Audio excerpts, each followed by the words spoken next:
Brigitte Lahaie, Sud Radio, c'est l'instant Sexy News. Alors, Ariane Calvo, je dis toujours que pour moi, la plus grande intelligence, c'est l'intelligence adaptative. Et donc, Philippe Bruneau, qui est avec nous pour sa Sexy News, vient de faire preuve d'intelligence adaptative puisqu'il a changé sa chronique. Et il va nous faire une chronique sur anthropologie et anthropologie de l'émotion. De l'émotion. Puisqu'on parle de l'émotion aujourd'hui. Mais oui, Brigitte, mais oui. On va essayer, je vais essayer de vous dire peut-être ce que l'anthropologue que je suis et qui s'intéresse à la sexualité depuis longtemps pour comprendre ce qui est humain dans la sexualité humaine. Pour ça, effectivement, il faut regarder un peu nos origines, c'est-à-dire que nous sommes des animaux symboliques. On a tout de l'animal au niveau, par exemple, des émotions, elles sont identiques à celles du groupe des primates. Nous sommes un primate, ok. Par contre, nos émotions peuvent se déclencher sur un signal symbolique. Il peut très bien y avoir un danger qui n'a rien menaçant, mais on va avoir les mêmes réactions que quelqu'un un animal qui peut se faire dévorer dans l'instant. Moi, je repartirai de l'étymologie. Oui. Qu'est-ce que l'émotion ?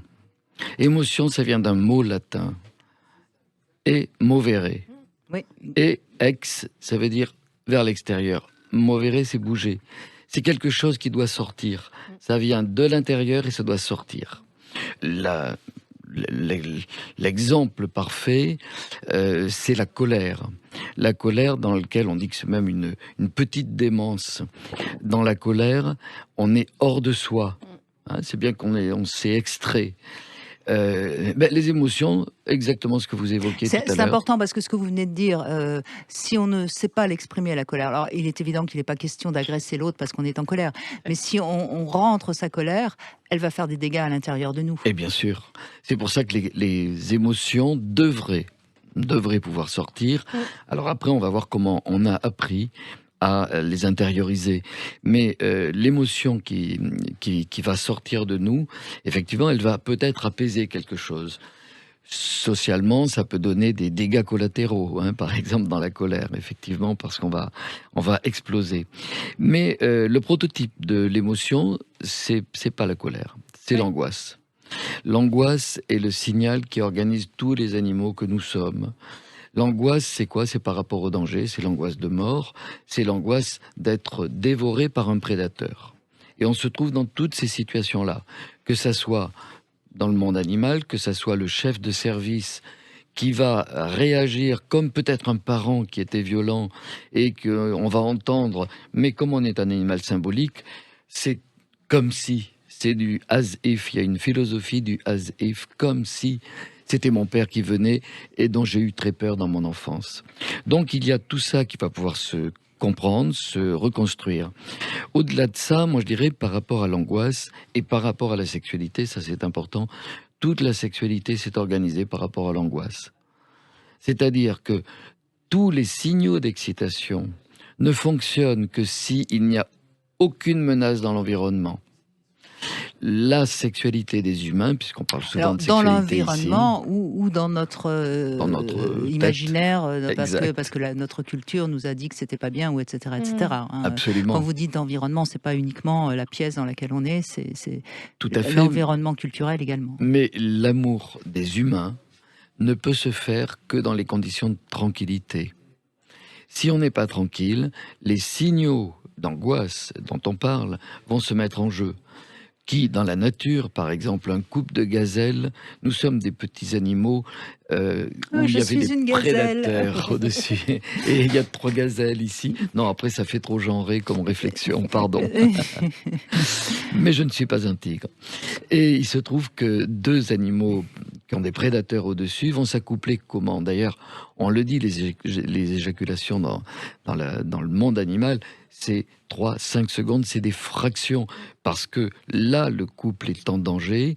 Et s'il y a la moindre odeur d'un prédateur, immédiatement, vous avez de l'adrénaline qui fait que ça interrompt l'érection chez le mâle, les réactions chez la femelle, et ils s'enfuient, ils vont se sauver et ils vont pouvoir vivre. Alors que les fauves ont des coïts plus longs. Voilà. Parce qu'eux, ils sont peuvent. tranquilles. Eux, ils n'ont pas de prédateurs.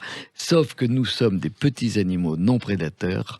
Et c'est-à-dire que nous avons ces réactions-là. C'est pour ça que quelqu'un rentre dans la pièce à côté, un garçon Ou l'enfant pleure. qui a voilà, va avoir l'érection qui chute. Une femme va avoir une réaction de retrait. C'est-à-dire, c'est des choses, d'abord, il faut le dire à tous les auditeurs, c'est des choses normales. L'angoisse a organisé la sexualité pour qu'elle s'interrompe s'il n'y a pas les conditions de l'amour. Alors beaucoup d'auditeurs qui entendent, moi je leur dirais, essayez de réfléchir si des choses sont compliquées, c'est que vous n'avez pas toutes les conditions. Il faut se mettre dans des moments de très grande difficulté dans le couple. On a beaucoup de soucis matériels, de santé ou autres. On peut très bien se dire, on est dans une période de douceur, on ne fait pas forcément l'amour, on ne va pas se mettre en échec sur des réactions physiologiques qui peuvent s'interrompre parce que c'est normal. Et alors le dernier mot pour cette chronique improvisée, non, c'est pas le dernier mot, mais c'est un petit peu ça. Il y a le problème de l'appris et de l'inné, qui n'est jamais dit aujourd'hui, parce que du fait de toutes les études sur le genre, maintenant on dit que tout a été, tous les archétypes acquis, oui. sont appris. C'est-à-dire, par exemple, c'est vrai qu'il y a des archétypes. Et notamment, ce que, Brigitte, vous posez comme question, y a-t-il des différences hommes-femmes? Oui, c'est bien connu et compris, et c'est très documenté au niveau de la psychologie, la moindre émotionnabilité de la plupart des hommes et une plus grande émotion chez les femmes. On peut parler d'abord d'une part apprise. C'est vrai. Darwin l'a un peu montré dans son travail sur les émotions, c'est-à-dire qu'on voit que dans toutes les populations humaines, les femmes sont beaucoup plus dans l'émotion que les hommes. Mais on peut s'interroger, de quoi est-ce que ça vient? Bien sûr qu'il y a des archétypes appris, notamment l'angoisse s'apprend, c'est quelque chose qui s'apprend, l'angoisse, de mère en fille. Et il y a un siècle, une femme qui n'avait pas d'angoisse est une femme dangereuse. Parce que ses enfants vont mourir.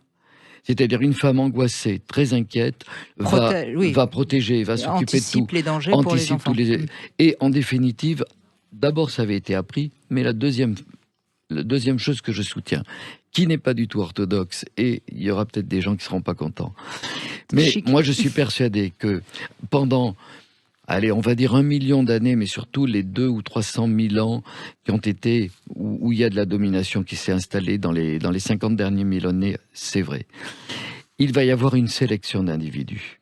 On a sélection, notamment des femmes... qui n'est pas due par l'homme, qui s'est fait naturellement qui s'est faite par la reproduction. Qui s'est faite par la reproduction, mais qui s'est faite sûrement par pression de ce que l'on va exiger aux uns et aux autres. C'est comme ça que, par exemple, les hommes ne peuvent être que durs. Et un homme qui est dur n'a pas d'émotion. Car si vous avez de l'émotion, vous ne pouvez plus avoir une position masculine de domination. Et puis vous ne pouvez plus faire la guerre. On ne peut pas faire la guerre, mais moi je pense à la position de domination par rapport aux femmes.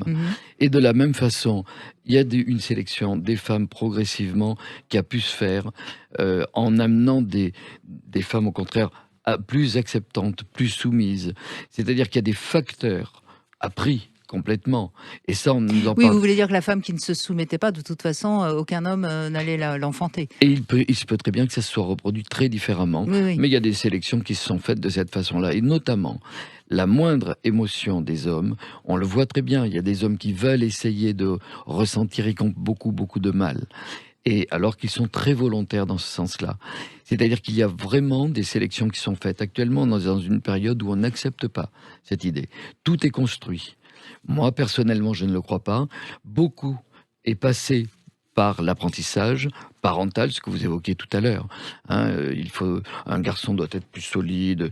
Bien sûr, c'est tout un tas d'injonctions et on l'apprend mais on ne nous dit jamais la part d'inné possible. Je suis pas du tout un innéiste, mais je suis persuadé que c'est quelque chose qui est important. Et ce qu'il faut bien comprendre, quand vous parlez d'inné, ça peut-être évoluer pendant des milliers d'années, mais il faut du temps pour que l'inné... on sait qu'une espèce, prenons par exemple l'espèce canine, les chiens, il a fallu des millénaires pour qu'on en arrive à toutes ces races qui existent aujourd'hui. L'évolution crée un nouvel inné. c'est ça? Oui, c'est-à-dire Vous que dites par exemple, l'animal domestique, ça y fait penser, c'est sur 35 000 ans. On le sait bien, sur 35 000 ans, là, c'est les humains qui ont sélectionné. Mais dans quelle mesure les humains ne sont-ils pas sélectionnés pour arriver par cette terrible domination masculine qu'aujourd'hui on dénonce? Je suis certain qu'il y a des facteurs. On ne peut pas en parler J'entends parce bien. que idéologiquement c'est moins acceptable. Mais c'est très vrai qu'on voit des différences et on est obligé de faire avec si on veut comprendre les hommes et les femmes. Ça n'a rien d'inéluctable, parce que moi je passe ma vie à essayer d'apprendre aux hommes à ressentir les émotions. Regardez de quelle façon c'est moins facile pour une femme d'arriver à pas être submergée par les émotions. C'est parce qu'en fait on est construit très différemment par la culture et peut-être une part par la nature.